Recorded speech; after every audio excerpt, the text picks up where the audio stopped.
الحمد للہ رب العالمین والصلاة والسلام علی رسول اللہ الامین نبینا محمد وعلی آلہ وصحبہ الطیبین الطاہرین اما بعد۔ معزز سامعین، میں آپ کو سلسلہ شرح المتن العقدی میں خوش آمدید کہتا ہوں۔ باذن اللہ تعالی آج کے درس میں ہم شرح کریں گے، موضوعاتی شرح کریں گے الفصل السابع کی، جو الایمان بالیوم الآخر سے متعلق ہے، اور شیخ نے 11 نکات میں ایمان بالیوم الآخر کو تفصیلاً بیان کیا ہے۔ میں انشاءاللہ کوشش کروں گا کہ آپ کے ساتھ اس کی وضاحت رکھ سکوں۔ پہلا نقطہ جو شیخ نے بیان کیا وہ یہ ہے کہ وَيُؤْمِنُونَ بِالْيَوْمِ الْآخِرِ وَمِنْهُ مَا يَكُونُ بَعْدَ الْمَوْتِ۔ اہل السنہ والجماعہ ایمان رکھتے ہیں یوم آخرت پر، اور یوم آخرت میں ہر وہ معاملہ داخل ہے جو موت کے بعد ہوگا۔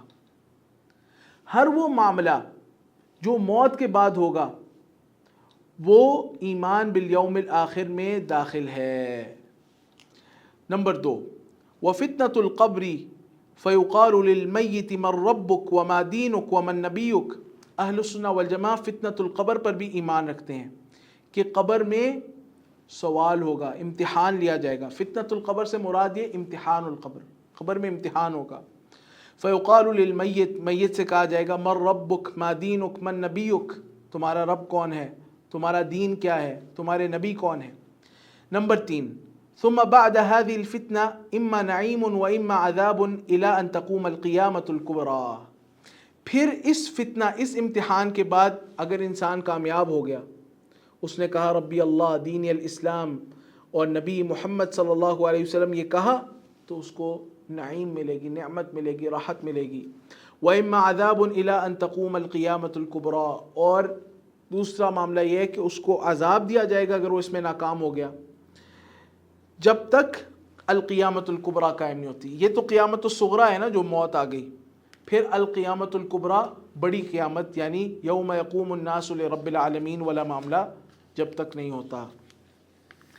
نمبر 4، اہل السنہ والجماعہ عقیدہ رکھتے ہیں، ایمان رکھتے ہیں اشراط الساعہ پر، اشراط الساعہ، قیامت کی تمام نشانیوں پر۔ اور نمبر 5، والنفخ فی الصور، اہل السنہ والجماعہ سور میں پھونکے جانے پر ایمان رکھتے ہیں۔ ثم البعث بعد الموت، پھر اہل السنہ والجماعہ بعث بعد الموت، موت کے بعد دوبارہ زندہ کیا جانے پر ایمان رکھتے ہیں۔ ثم الحشر، پھر اہل السنہ والجماعہ حشر پر ایمان رکھتے ہیں۔ فیقوم الناس من قبورہم لرب العالمین حفاة عراة غرلا، لوگ اپنی قبروں سے کھڑے ہوں گے میدان محشر میں رب العالمین کی ملاقات کے لیے۔ فمن کان یرجو لقاء ربہ یوم یقوم الناس لرب العالمین، اللہ رب العالمین کے سامنے حساب کے لیے، پیشی کے لیے لوگ کھڑے ہوں گے اپنی قبروں سے حفاة عراة غرلا، سبحان اللہ، ننگے پاؤں ہوں گے، جسم پر کوئی لباس نہیں ہوگا، بے لباس ہوں گے، برہنہ ہوں گے، بے ختنہ ہوں گے۔ وَتَدْنُو مِنْهُمُ الشَّمْسُ، اور سورج ان سے بہت قریب آ جائے گا۔ وَيُلْجِمُهُمُ الْعَرَقُ، اور جو پسینہ ہے اس میں وہ ڈوبے ہوں گے، اس سے ان کو لجام آ رہی ہوگی، یعنی کہ اس میں غوطہ کھا رہے ہوں گے۔ وَحَوْضُ النَّبِی، چھٹا نقطہ بیان کیا کہ اہل السنہ والجماعہ نبی صلی اللہ علیہ وسلم کے حوض پر بھی ایمان رکھتے ہیں۔ والحساب والمیزان والصراط، ساتواں نقطہ اہل السنہ والجماعہ حساب پر، میزان میں، وہ جس میں نامہ اعمال کو، بندوں کو، اور اسی طریقے سے ان کے اعمال کو تولا جائے گا، اس پر بھی ایمان رکھتے ہیں۔ والصراط، اور پل صراط پر اہل السنہ والجماعہ کا ایمان ہے۔ نمبر 8، والنار، اور جہنم پر اہل السنہ والجماعہ کا ایمان ہے۔ والجنہ، اور نمبر 9، جنت پر اہل السنہ والجماعہ کا ایمان ہے کہ وہ موجود ہے اور برحق ہے۔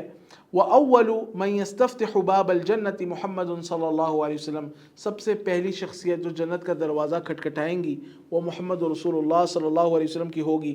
وَأَوَّلُ مَنْ يَدْخُلُ الْجَنَّةَ مِنَ الْأُمَمِ أُمَّتُهُ، اور پہلی وہ امت جو جنت میں داخل ہوگی وہ نبی مکرم صلی اللہ علیہ وسلم کی امت ہوگی۔